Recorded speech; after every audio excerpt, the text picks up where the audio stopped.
Hey, it's Booray Explains from Tampa, Florida, and there's been a war raging for a couple of years now between APS-C sensors and full-frame sensors. And if you're a full-frame shooter or you're thinking about becoming a full-frame shooter, I hate to be the one to break it to you, but you're losing the war.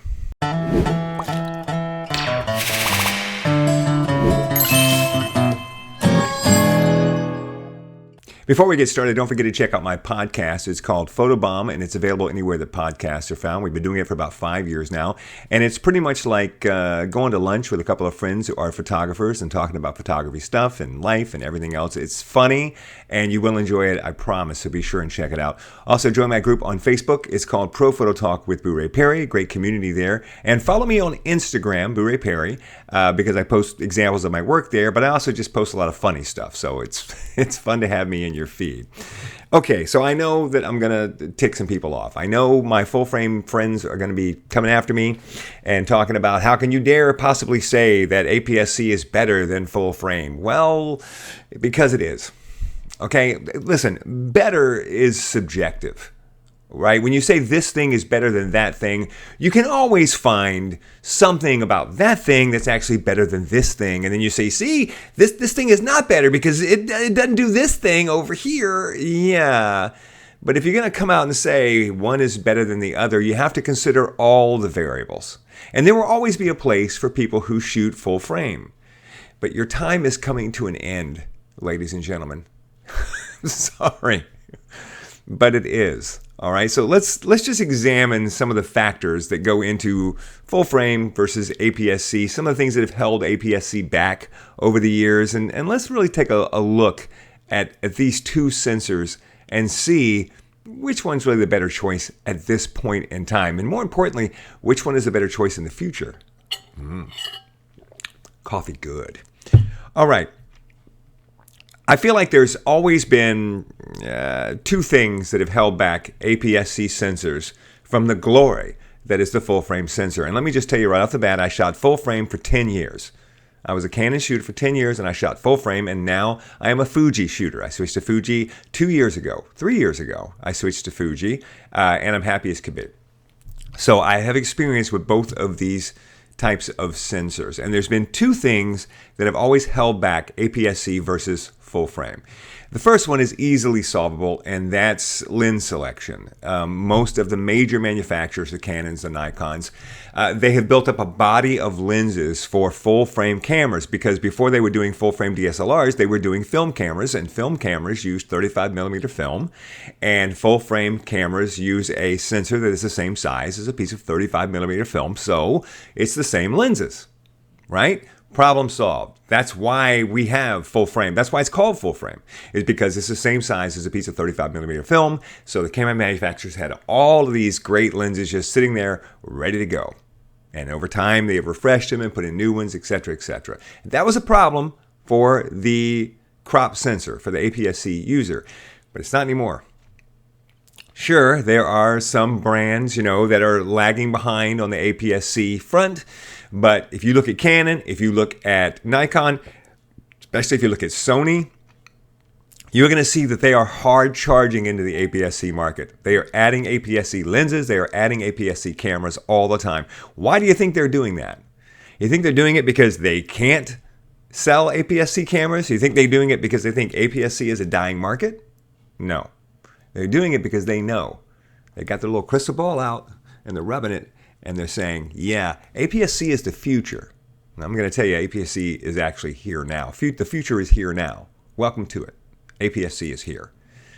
And then, of course, we get to Fuji, a company that only makes APS-C cameras, and they make medium format too. But really, they only make APS-C cameras, and Fuji has a complete lineup for everything that you need, and they're always putting out new lenses, and you're good to go. So lens selection is not a problem. Now, let's talk about image quality. Okay. So, image quality has always been a factor. I shot full frame because full frame had better image quality than APS-C. I thought it had much better image quality. I used to have people who would shoot for me, and sometimes they would be using an APS-C camera. And when they would give me their images, I could look at their images. I could look at a pile of their images and my images, and it was obvious which ones were my images, just from looking at them in thumbnails. I was like, yep, that's me. That's the full frame, right? That's not the case anymore.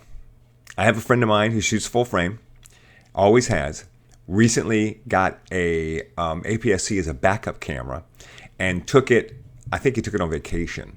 And when he got back, he was like, dude, this camera, it's every bit as good as my full frame. It's fantastic. I said, yeah, I've been telling you that. I've been telling you that now for a couple of years. You know, if you are looking into buying a camera and you can't decide between full frame and APS-C, you really have to pay attention to APS-C, because here's the image quality issues that we've seen. Okay, first of all, for me anyway, one of the big issues was low light performance. Because a bigger sensor, bigger receptors, more light, more dynamic range, less noise, less grain, bigger is better. Yes, it is. And it's always going to be better. The question is it so much better that your clients are going to be able to tell the difference? And the answer to that question is no. That is not the case anymore. I can remember when I started shooting, I shot maximum at ISO 1600 when I was shooting a wedding or a party. 1600 was my maximum. And then when I got home, I had to run a noise program on those images because they were so noisy. Then I went to a full frame, and I shot full frame for 10 years, and I shot at maximum 3200. Now I'm shooting APS-C. I shoot at 3200 without even blinking, and if I want to, I'll shoot at 6400, and that's fine too. So what we're really talking about now is if you want to shoot full frame, maybe you can shoot at 6400 and the images look a little better than mine, or maybe you can go all the way to 128. But who needs to shoot at 128? Now, I know I sound like an old guy, because I can remember when I started out, I can remember photographers going, old timers going, I never shot above ISO 800. Why would you want to go above ISO 800? And I'm like, well, because I want to be able to get the uplights in the room. I want to get all these features in the room. That's why, right? So I don't want to be that guy. But literally, there's not much cause to go above 6400. I mean, you're really pushing it when you go above 6400. So low light performance is not a problem. And then there's dynamic range. Okay, yeah, the bigger sensors, usually better dynamic range, sure. But again, is it that much? Can you see it with the naked eye? Can you notice it in all of the images? Because if you can't, it's really not important. We are a visual medium.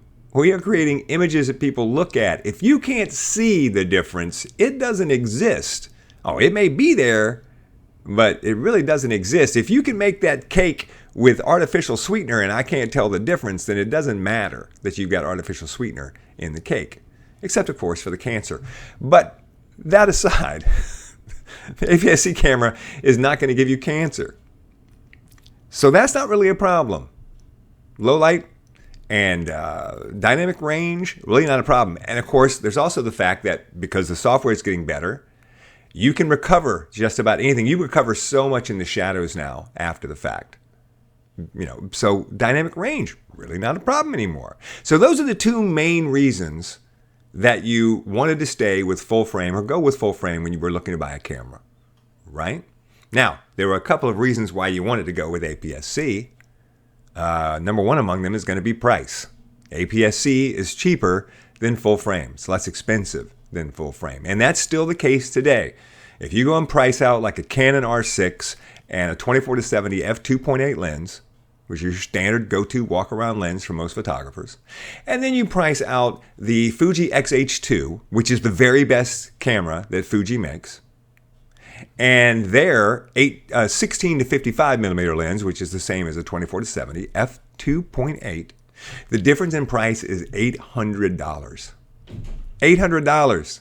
That's nothing to shake a stick at, my friend. That's serious money. When I built my entire Fuji kit, camera, 3 lenses, so forth and so on, I saved somewhere like $2,000 to $3,000 on that kit over rebuilding it with Canon mirrorless. Because that's what I was switching from DSLR to mirrorless. I have a video about that, by the way. I have videos about everything. You need to subscribe to my channel. You need to start watching my videos. I have great videos about just about everything that I'm talking about. I'll put links up in here, and I'll put them down in the description too. So price, you cannot overlook price. The Toyota sells a whole lot more Toyotas than they do Lexus. They know that. That's where the money is. So where are they going to put the most work? Where are they going to put the most innovation? Where they're going to really concentrate. They're going to concentrate on where the money is, on where the sales are. Right? That's in the Toyota brand more than the Lexus brand. And that's in APS-C more than in full frame. Right? So, we've got that. I got a note over here. Let me look at my note real quick. Okay. So those are my main factors. APS-C versus full frame. So now let's talk about something else as to why I think APS-C has won the war. They were winning the war, but now I think they've pretty much won the war. There was a time when, if you were a photographer working in a studio and shooting on film, you had to shoot medium format. Medium format was the best. Big old negatives, and you would shoot medium format. And you would not use a 35 millimeter film unless you had to. If you had to go on location or shoot a wedding, then you might use 35 millimeter. But in the studio, you would use medium format. And then eventually, 35 millimeter cameras got better and better and better. So suddenly, you know what? I think I can just use 35 millimeter all the time. And why? Why did you switch from medium format to 35 millimeter? I mean, I know 35 millimeter is doing a good job now, but medium format still does a little bit better job. Yes, but it's more expensive. And you have a business to run. So you switch to 35 millimeter. Or if you're a new photographer coming into the business, you start with 35 millimeter. Now think about it. Do you really think that APS-C isn't going to do the same thing to 35 millimeter that 35 millimeter did to full frame? Of course it is. It's just a question of when. And I'm telling you, it's now. It's happened. We've turned the corner. We've climbed the mountain. We've hit the stop sign. I don't know what that means. My point is, it's happened now. If you pick up an APS-C camera, a good one, it's going to be cheaper, it's going to be smaller, it's going to have a full lens selection, and it's going to do a job that's every bit as good as the full frame. Slow down. What? Yeah, I can hear you right now in the comments. Come on, bring it. Go ahead. Get in there. I know. Oh, here's what makes my full frame better. Yes, of course, there's always going to be a little something about your full frame that makes it better. A Lexus is better than a Corolla. But that's really not the bottom line. The bottom line is, will both of them get you to work okay? You bet they will. Sure they will. Smaller, more efficient. All technology goes that way. I can remember when every car had an 8-cylinder, big V8. And then suddenly V6s came along and people were like, V6s? What, are you kidding me? And within 5, 6, 10 years, suddenly every car was a V6. And if you had a V8, that was like a big engine. And now it's a 4-cylinder. You get a 4-cylinder engine. My new car has a 4-cylinder engine in it. There was a time when I never would have imagined driving a 4-cylinder. That car's peppy, does everything great, gets great gas mileage, and it's less expensive. Why would I want a big V8 unless I'm going to tow a boat? Sure, there's always a place for what that offers, and there's a place for what full frame offers. But for the average photographer, for most working pros, you're not getting your money's worth when you get a full frame camera. And here's the other thing you have to think about. Look at where the technology is going. Do you think that all the scientists and all the special people, with their lab coats and their crazy eyebrows, they're sitting around in their labs and they're like, we've got to figure out a way to make these full frame cameras better? No, they're not. Because they're not sitting around their lab trying to figure out a way to make the medium format cameras better either, because they realize that medium format's time has come and it's now just niche. And they're realizing that the same thing is happening with full frame. They're spending their time and their efforts on APS-C and micro four thirds. Why? Well, first of all, because that's what scientists do. I want to make it smaller. I want to make it more efficient. But I'll tell you the main reason they're doing it. I've got an example of it right over here. Are you ready? Here it is. Hello. Yeah, it's cell phones. We love our cameras and we buy lots of cameras, but we don't buy nearly as many cameras as cell phones. Everyone's got a cell phone. And right now, what's the main selling point when you buy a cell phone? I mean, there's only so much they can do with the guts, right? Cell phones mostly run apps from other things. So if you make the cell phone, what can you do? How can you make your phone different from your competitor's phone? And the main thing that they do is they do something with the camera. That's why every time you get a new phone now, the main thing they talk about is that this phone has 3 lenses and this phone has all these special features in the photography. So all the money is there So all the scientists are working to make these little tiny chips inside these phones do amazing things. And when they can't get the chip to do the amazing thing, what do? They start putting in machine learning and AI. AI's coming. So your whole dynamic range problem, your whole shooting at night problem, your whole ISO problem, yeah, that's all going away. Because they are going to solve the problems in the phones, and then it's going to trickle up. Usually technology trickles down from the top, but in this case, it's actually trickling up in terms of size. It's trickling up from the small lenses to the bigger lenses. Up from the cheap to the more expensive. It's usually kind of the other way around. But in this case, because everyone has to have the cheap, that's where the technology is going. The war is over. APS-C has won. Don't feel bad. Don't feel bad because, the last war, medium format got their butt stomped by full frame. Full frame won that war, and they have held on to the trophy for a long time now. But APS-C was right there coming for them. And they've gotten there now. There's no reason that I can think of really to buy a full frame camera versus an APS-C camera. I'm sure you're going to tell me in the comments some reasons why you do. But generally speaking, no. Generally speaking, APS-C will do everything that you need it to do. It will do it smaller, it will do it lighter, and it will do it for less money. And this is a nice moment for us APS-C users to be like, hey, oh, that's right, we're number one. Yeah, we're not going to be number one for long. Because in about 10 years, I'm going to be making this video going, Micro Four Thirds has won the war. Because APS-C will get knocked aside too by Micro Four Thirds. Because everything is driven by the phones. And those chips are tiny. So everything is going to get smaller. So rest in peace, medium format. Rest in peace, full frame. You had a great run. Now it's time for APS-C to take the stage. I don't think you're going to have the stage for very long. I really don't. Because already I'm seeing these great Micro Four Thirds cameras. So they're going to have it for just a little while. But if you're starting today and you're like, I need to buy cameras for my business, or even if you're a hobbyist or whatever, APS-C, I think, is where you want to be. I really do.